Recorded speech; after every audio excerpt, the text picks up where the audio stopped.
तो hello guys, संपाई back. तो आज हम बात करेंगे द एम्सन शैडो के episode 13 a bloody showdown as an offering to एनालिशन के बारे में। तो लेट्स बिगिन।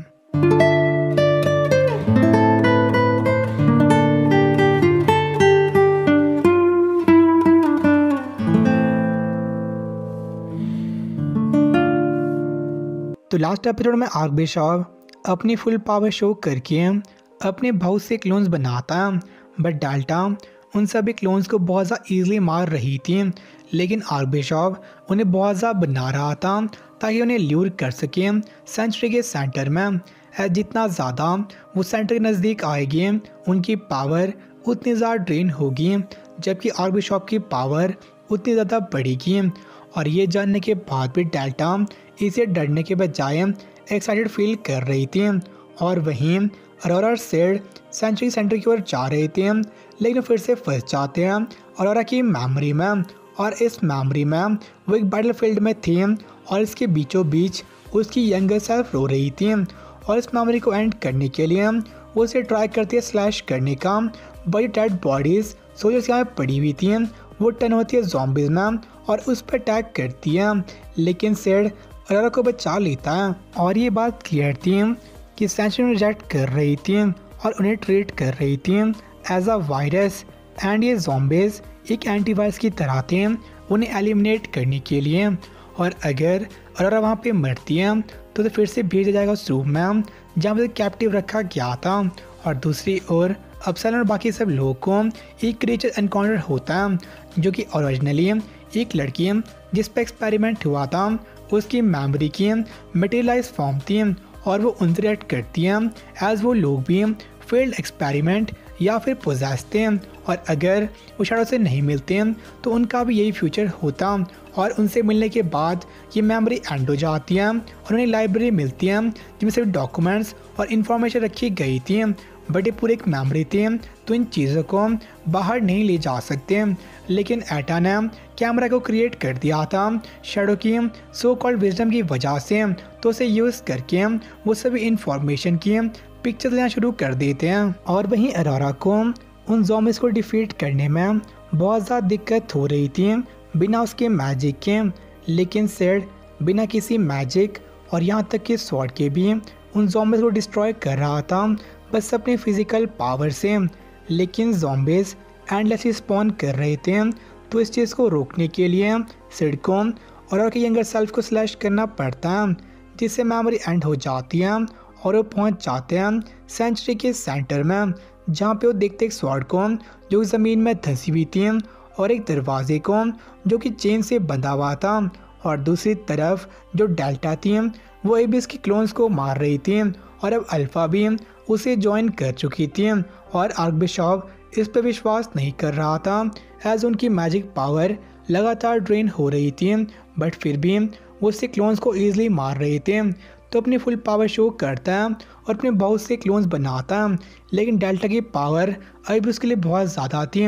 और डेल्टा अपने वेपन आयरन स्लैब की मदद से उसके बहुत से क्लोन्स को मार देती है। और सेड और अरोरा सेंचुरी के सेंटर में थे, बट उसका कोर डोर के उस तरफ था जिसे क्लोज किया गया था चेन्स की मदद से। और सेड की ऑर्डनरी स्वॉर्ड उन्हें ब्रेक नहीं कर सकती, और जो स्वॉर्ड ज़मीन में एम्बेडेड थे बस वही यूज़ कर सकते हैं उन चेन्स को ब्रेक करने के लिए।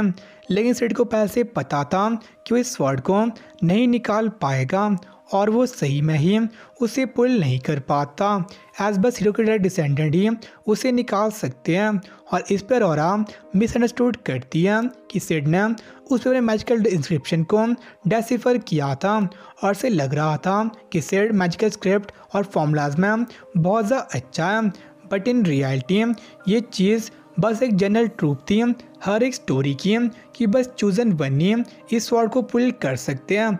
और अब उनके पास कोई ऑप्शन नहीं थी बट द डिसेंडेंट का वेट करने की। और दूसरी ओर डेल्टा अभी आर्कबिशॉप के क्लोन्स को मर्सिलेसली मार रही थी, और एलेक्सिया विश्वास नहीं कर पा रही थी कि डेल्टा शैडो के लिए काम करती है या शैडो की टेक्निक बहुत ज़्यादा सोफिस्टिकेटेड थी। लेकिन डेल्टा के पास बस प्योर ब्रूट फोर्स थी और बस फाइलेंस यूज़ कर रही थी। लेकिन फाइनली वो सभी क्लोन्स को मार देती हैं और उस ब्लैंक स्पेस से बाहर निकल जाते हैं। और आर्क बिशप को अभी विश्वास नहीं हो रहा था कि उन लोगों ने उसके 100 क्लोन्स को इतने ज़्यादा ईजिली मार दिया था। लेकिन अल्फा के अकॉर्डिंग बस एक माइंड इतने ज़्यादा बॉडीज़ को कंट्रोल करने सफिशेंट नहीं था। एंड अनलेस क्लोन्स अपने आप मूव कर पाते वो कोई खतरा नहीं थे। और अब आर्क बिशप कॉर्नर था। लेकिन तभी वो ऑलिवर को सम्मन करता है और हीरो ऑलिवर की एक क्लोन वहाँ पे आ जाती है। और अब आर्क बिशप कॉन्फिडेंट था उनसे लड़ने के लिए। लेकिन तभी एप्सिलॉन और बाकी सब लोग अपनी इन्वेस्टिगेशन ख़त्म करके वहाँ पे आ जाते हैं और वो कभी भी वहाँ से बाहर जाने का अब पोर्टल खोल सकते हैं। तो अल्फा डिसाइड करती है वहाँ से जाने का। ऐसे आर्क बिशप या फिर वहाँ की मेमोरीज में कोई इंटरेस्ट नहीं था और वहाँ पे बस आए थे उस जगह की पावर सोर्स को कट ऑफ करने के लिए। और अब वो सेंचुरी के डिफेंस के बारे में जानते हैं तो कभी भी उसके अंदर आ सकते हैं। और इसके बाद वो पोर्टल ओपन करके वहाँ से बाहर निकल जाते हैं। और आर्क बिशप उनसे इतना ज़्यादा डर गया था कि उन्हें फॉलो भी नहीं करता। और पूरे इंसिडेंट में वो बस एक बात से खुश था कि उसने अल्फ़ा का फेस देख लिया था और अगर उसे अल्फ़ा ब्लड मिल जाता तो बीट्स को परफेक्ट कर सकता। और वो अभी सोच रहा था इस पूरे इंसिडेंट को कवर करने का। बट तभी उसे अलर्ट मिलता कि सेंचुरी के सेंट्रल रूम में कुछ लोग घुस गए थे। और वहीं अरोरा वहाँ से जाना चाहती है क्योंकि जो पूरा सेंचुरी थी वो एक मेमोरी का प्रिजन था जो अपने आप को रिपीट करती है एंडलेसली। एंड अनलेस वो उसके कोर को तोड़ सके वो वहाँ से बाहर नहीं जा सकते। लेकिन सिड कॉन्फिडेंट था कि वो बहुत जल्द वहाँ से चले जाएंगे एज उसे लग रहा था कि हर स्टोरीज के जेनरिक फॉर्मूले के अकॉर्डिंग अब टाइम था प्रोटेगनिस्ट का वहाँ पे आने का। लेकिन प्रोटेगनिस्ट के बदले आर्क बिशप और ऑलिवर वहाँ पे आ जाते हैं और जो पूरा जेनरिक फॉर्मूला था अब वो चेंज हो गया था जिससे सिड सेटिस्फाइड नहीं था। और आर्क बिशप के अकॉर्डिंग वो दोनों कभी भी उस स्टोर को नहीं खोल सकते और अरोरा की वजह से सिड को मरना पड़ेगा। और वो ऑर्डर करता है ऑलिवर को उसे मारने का। तो ऑलिवर सिड को ओवर पावर कर रही थी लेकिन सिड फिर भी उस अटैक को ब्लॉक कर रहा था। बट इसकी वजह से उसकी ब्लेड टूट जाती है। लेकिन सिड अभी भी खुश था एज पहली बार उसे कोई ओवर पावर कर रहा था। लेकिन इसके बाद ऑलिवर उसे स्टॉप कर लेती है एज सिड अपने ओपोनेंट से सेटिस्फाइड नहीं था एज उसके ओपोनेंट के पास कोई हर्ट नहीं था तो उससे बात नहीं कर सकता अपनी बाइल के थ्रू। तो उसको ज़्यादा देख के आर्क बिशप ऑर्डर करता है ऑलिवर को उसे फिनिश करने के लिए। लेकिन अरोरा बीच में आती है उन्हें स्टॉप करने के लिए। एसिड ने उसके लिए बहुत कुछ किया था और वो नहीं चाहती कि उसकी वजह से सिड मर जाए एज कोई भी ह्यूमन ऑलिवर को बीट नहीं कर सकता तो उसकी हेल्प करेगी वहाँ से भागने में। तो इस पे आर्क बिशप कहता है कि अगर वो उनकी मदद करेगी तो सिड को जाने देगी एज वो उन्हें हमेशा मना करती हैं और इसी वजह से वो शेड्यूल में बहुत ज़्यादा पीछे हो गए थे। तो अगर वो स्वेयर करती हैं उनकी मदद करने का तो सिड को वहाँ से जाने देगी। लेकिन सिड को उन दोनों की कोई मदद नहीं चाहिए थी। तो इस पे आर्क बिशप बहुत ज़्यादा गुस्सा हो जाता है और कहता है ऑलिवर को उसे मारने को।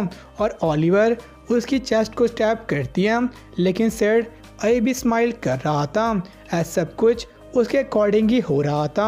और एपिसोड यहीं पे एंड हो जाता है। तो आज का एपिसोड काफ़ी सही था और इसमें भी बहुत सारी मिसअंडरस्टैंडिंग थी। और साथ में हम देखते हैं सेंचुरी सेंट्रल एरिया को लेकिन शैडो गार्डन को इसमें कोई इंटरेस्ट नहीं था और सारे डॉक्यूमेंट्स और इन्फॉर्मेशन निकाल के वहाँ से चले जाते हैं। बट अब उन्होंने डिफेंस इन्फॉर्मेशन पढ़ लिया था तो आराम से अंदर बाहर जा सकते हैं। और हम साथ में देखते हैं एक स्वॉर्ड को जो सेंट्रल एरिया में एम्बेडेड थी और सिड उसे नहीं निकाल पाता बट उसके ट्राई करने की वजह से उसमें क्रैक्स आ गए थे। तो नेक्स्ट एपिसोड में हम देखेंगे कि सिड अरोरा को फ्री कर पाएगा या फिर नहीं। और साथ में इस एपिसोड की एंडिंग बहुत ज़्यादा सही थी और गूज बम दे देती हैं। तो आपसे मिलते हैं नेक्स्ट में, तब के लिए सैनरा बाय। फील करो खुद को उड़ने लगा मैं आसमान में।